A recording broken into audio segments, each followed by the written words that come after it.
Et je lis cette phrase et j'essaie de développer ça à la lumière de la parole.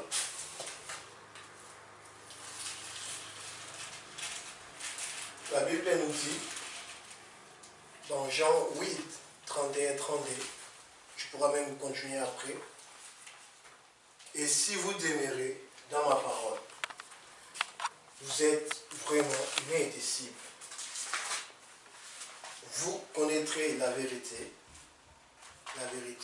vous affranchira.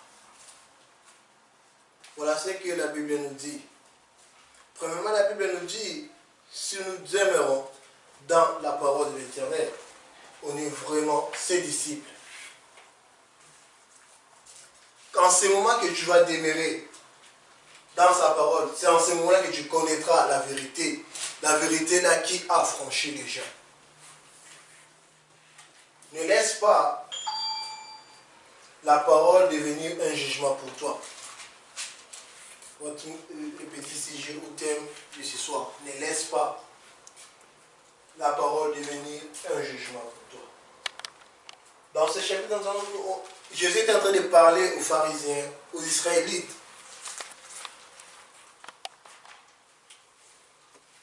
Et il est arrivé au verset 31e du chapitre 8, il dit, si vous demeurez dans ma parole, vous êtes vraiment mes disciples, mes serviteurs. Vous connaîtrez la vérité et la vérité vous affranchira. Nous devons savoir que la parole de Dieu est simultanément une promesse et un jugement. La parole de Dieu, la parole que nous lisons, la parole que nous écoutons dans des bus, dans nos téléphones, à YouTube, à l'église, cette parole est simultanément une promesse et un jugement.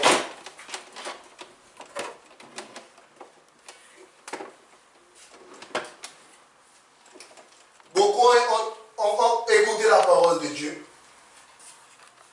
Beaucoup ont été prêchés. Ils ont eu des promesses. Ces promesses sont devenues des jugements pour eux. Tu peux être chrétien. Venir à l'église, aller à l'église, prier beaucoup. Si tu ne demeures pas dans la parole de Dieu, que tu écoutes, tu lis, que tu médites sur, laisse-moi te dire, cette parole qui était une promesse pour toi deviendra un jour un jugement si tu ne l'appliques pas. Comme exemple, nous voyons Dieu, Moïse et le peuple d'Israël. Exode 31, les versets 1 jusqu'à 14. Voyons que Dieu a fait sortir Israël de l'Égypte. Au chapitre 20, Dieu a donné sa parole à Israël. Cette parole était une promesse pour eux. Et dans cette parole, Dieu a dit aux premières paroles qu'il leur a données, vous n'aurez pas d'autre Dieu que moi. En ce moment-là, cette parole n'était pas un jugement. Et au chapitre 32e, nous voyons qu'Israël a commis un péché. Il a fait un autre Dieu qui n'était pas Yahweh. En ce moment-là, la parole était devenue un jugement pour Israël.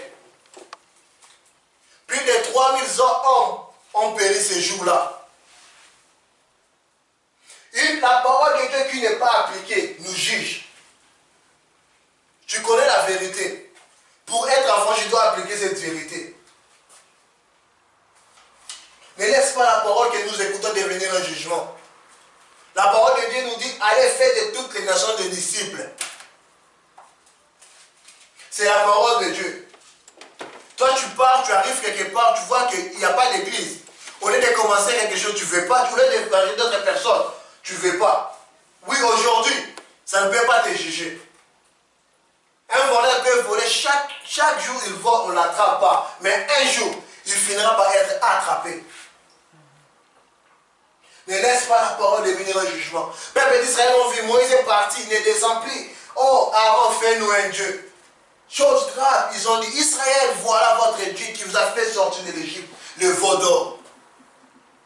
Ne laisse pas la parole de Dieu devenir un jugement pour toi.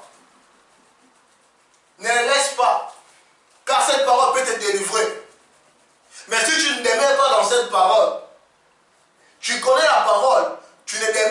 n'appliques pas cela, cette parole-là te jugera un jour. Ça ne serait même pas les diables ni les sorciers de ta famille, mais ça sera la parole que tu avais écoutée. La parole que tu avais écoutée te dit, aide les pauvres, visite les malades, cherche la paix avec tous. Toi, tu ne veux pas appliquer cette parole. La parole-là te jugera un jour.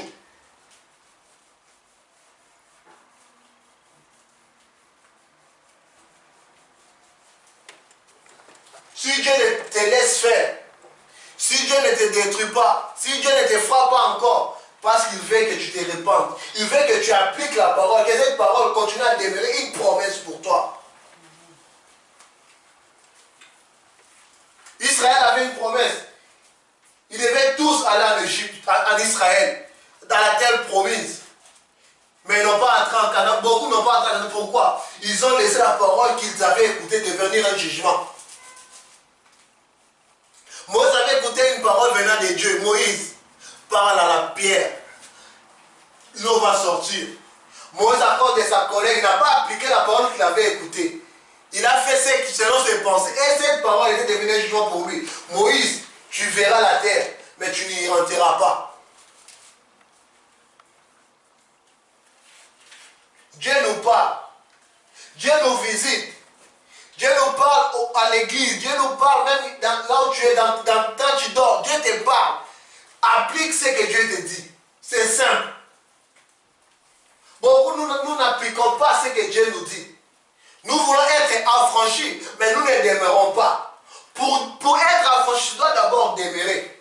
Quand tu demeures, tu vas appliquer. Quand tu appliques, tu seras affranchi.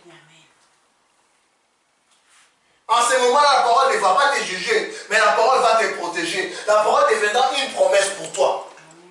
Mais quand tu viens, tu ne demeures pas. Tu n'appliques pas, mais tu attends être affranchi. Laisse-moi te dire, tu seras encore jugé par la parole.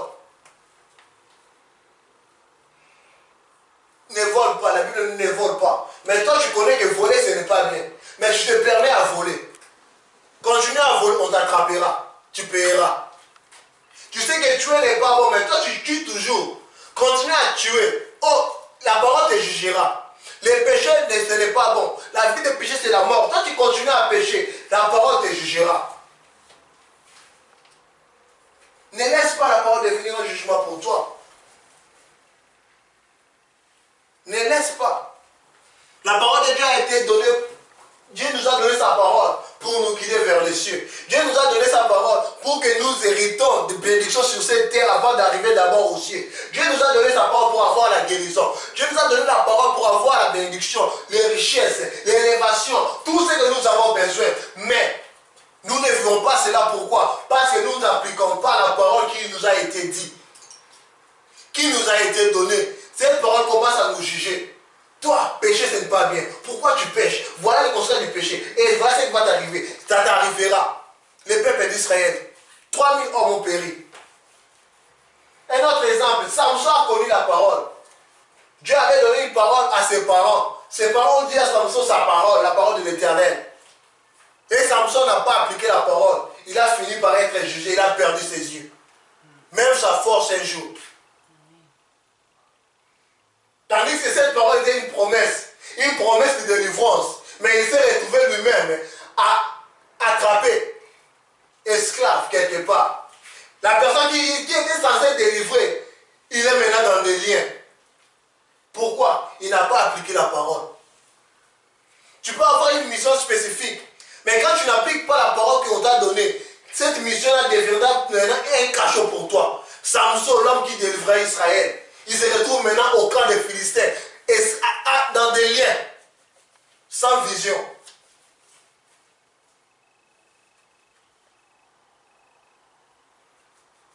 Ne laisse pas la parole que tu lis chaque jour, la parole que tu écoutes, même quand tu regardes sur YouTube, sur des chaînes de télé, à l'église ou en dehors, que tu écoutes, devenir un jour un jugement pour toi. Ne le laisse pas. Voici ce que Dieu a voulu nous dire ce soir. Que Dieu bénisse sa parole.